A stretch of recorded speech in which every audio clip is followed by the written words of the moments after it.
Okay students, last video I gave you a homework. I hope all of you must have done the homework. This video is for basically for those people who are basically finding it hard to find the Z transform of this homework. Okay, so let's do this problem. Okay, if you have already found the answer, then you can skip this video. Okay, if you are having trouble finding the answer, then please pay attention to this video. So here the question is finding the Z transform of this function cos omega n into u of n. Okay, so let's do this question. We know that the Z transform of x of n is equal to sigma n is equal to minus infinity to plus infinity x of n into z raised to minus n. Okay, so here the given x of n is this function, so I will write that this will become sigma n is equal to minus infinity to plus infinity, x of n will become cos omega n into u of n z raised to minus n. Okay, so we know what is u of n. U of n is 1 when n is equal to 0 to infinity. That means u of n will become 1 when n is equal to 0 to infinity. So the equation will become sigma n is equal to 0 to infinity cos omega n into z raised to minus n. Okay, so now I'm going to substitute my cos omega. We know that cos omega n is nothing, cos theta, right? Cos theta is nothing but e raised to j theta plus e raised to minus j theta by 2, right? So that means cos theta is equal to e raised to j theta plus e raised to minus j theta by 2. Also e raised to j theta plus e raised to minus j theta is 2 cos theta, right? Like that also we can say. So this is cos omega n. So that means this is nothing but sigma n is equal to minus infinity to plus infinity. This can be written as e raised to j omega n plus e raised to minus j omega n by 2 into z raised to minus n. Okay, now I can take 1 by 2 outside, so this will become 1 by 2 into sigma n is equal to 0 to infinity, right? 0 to infinity, because u of n is 1, so 0 to infinity, and this will become e raised to j omega n plus e raised to minus j omega n into z raised to minus n. Okay, so now I am going to multiply my sigma and z inside the bracket. Okay, so how this will become? This will be equal to 1 by 2 into, this is sigma n is equal to 0 to infinity e raised to j omega n z raised to minus n plus, this is sigma n is equal to 0 to infinity e raised to j omega n minus j omega n z raised to minus n. Okay, this is also equal to 1 by 2 into sigma n is equal to 0 to infinity, so this is nothing but e raised to j omega z inverse the whole raised to n plus, this is equal to sigma n is equal to 0 to infinity e raised to minus j omega z inverse raised to n, right? So we know the equation, right? A by 1 minus r, where a is the first term, and here n is equal to 0. N is equal to 0 is the first term. So if I put n is equal to 0 over here, this will become 1. So a is equal to 1, right? So that means this is nothing but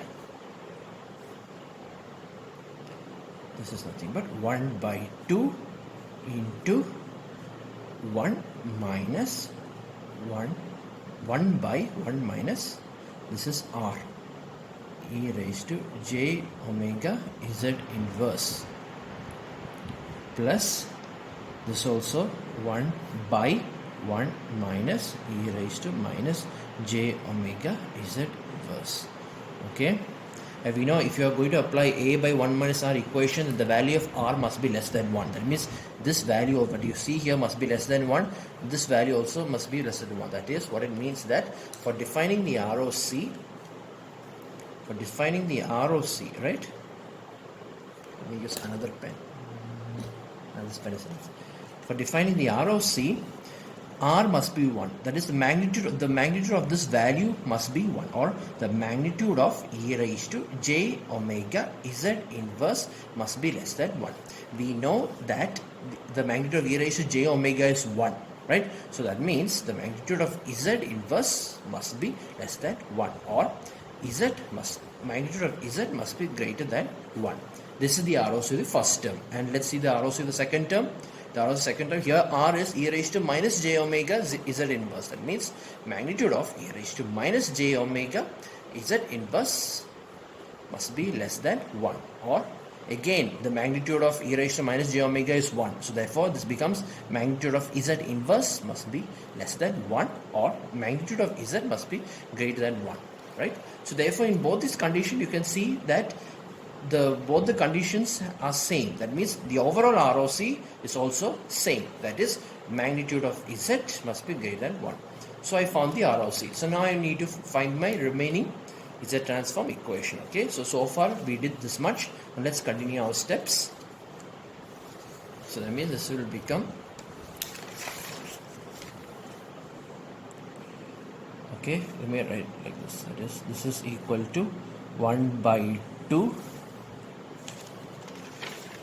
This is 1 by 2 into, I think I will take the LCM of these two, right? That means I will cross multiply these two. So this will become, by cross multiplying, this will become 1 minus e raised to minus j omega z inverse plus, this will become 1 minus e raised to j omega z inverse by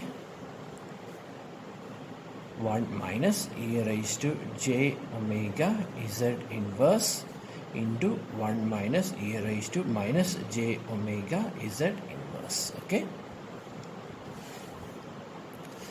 Now this can also be written as 1 by 2 into 1 plus 1 is 2. So this will become 2. So let me write this 2, and also this is minus e raised to minus. So I mean I can combine these two, right, into one term, right? And not only that, both of them are having z inverse also, right? So I can take z inverse common. So this will become minus z inverse. Then I can write the remaining term, that is e raised to j omega plus e raised to minus j omega, right? Minus j omega by,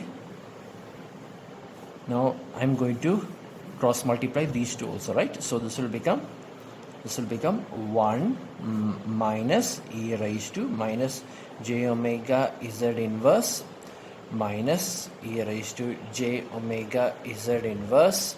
And if I'm multiplying these two, e raised to j omega and e raised to minus j omega will be cancelled. So remaining will be z raised to minus 1 into z raised to minus 1, which is z raised to minus 2. Okay. So I found this much. So now what I'm going to do is, I want to see cos and sine and all inside this term, right? So what I'm going to do is, I'm going to put this 1 by 2 in the numerator, right? That means I'm going to divide the numerator by 2. That's what we are saying here. I'm going to multiply the numerator with 1 by 2. So what this will become? So that 1 by 2 will disappear, right? So this will become 1 minus z inverse into e raised to j omega plus e raised to minus j omega by 2. Okay, this is the numerator by, and the denominator also, in the denominator also I can combine these two terms, right? Because here z inverse is common, so I can take z inverse common, right? So therefore this will become 1 minus z inverse into e raised to j omega plus e raised to minus j omega plus z raised to minus 2. Okay, I can write like this. So this is nothing but cos omega, right? This is nothing but cos omega, and this is nothing but 2 cos omega. This is 2 cos omega, this is cos omega. So that means this equation will become 1 minus z inverse cos omega by 1 minus, this is nothing but 2, this is 2 z inverse cos omega plus z raised to minus 2. See? So you got your equation. I don't want to see z inverse. I want to see only positive values of z. So to make the positive values of z, I have to remove z raised to minus 2 and z raised to minus 1. So I will multiply and divide by z square, right? Multiplying by dividing by z square. So what do I get? I get z square minus z cos omega by, here you will get z square minus 2z cos omega plus 1, right? Or in other words, finally I have found, right? So that means, and your ROC also, and your ROC is magnitude of z is greater than 1, right? So therefore the z transform of cos omega n u of n is nothing but, I can take z common, so this will be z into z minus cos omega by z square minus 2z cos omega plus 1, and your ROC is equal to magnitude of z is greater than 1. So you can use this equation. Okay, so now using this will be your basic signals, right? All the basic signals. It will be better that you don't have to apply this derivation anymore. Now whenever you see this cos omega, you should learn to write this equation like this, right? Anytime. So you should learn all these kinds of basic standard signals, right? Unit impulse, unit step function, sine function, cosine function, all this. Here the only difference will be the value of omega, right? So instead of for example, instead of omega, they might write pi by 2, or they might write pi by 4, or they might write 3 pi by 2. So in that case, accordingly the value of omega will change. Okay, and one more important thing you need to understand, you need to realize is that here you can see that this is a function of time, right? This is an x of n, cos omega and u of n, right? That is how the question was. The given question was x of n is equal to cos omega n u of n. You see, so this is a function of n. What is n? N is time, discrete time, that is n. So this is a function of n, but this is a function of z. So if you look very carefully, there is no n over here. A lot of students usually make this mistake.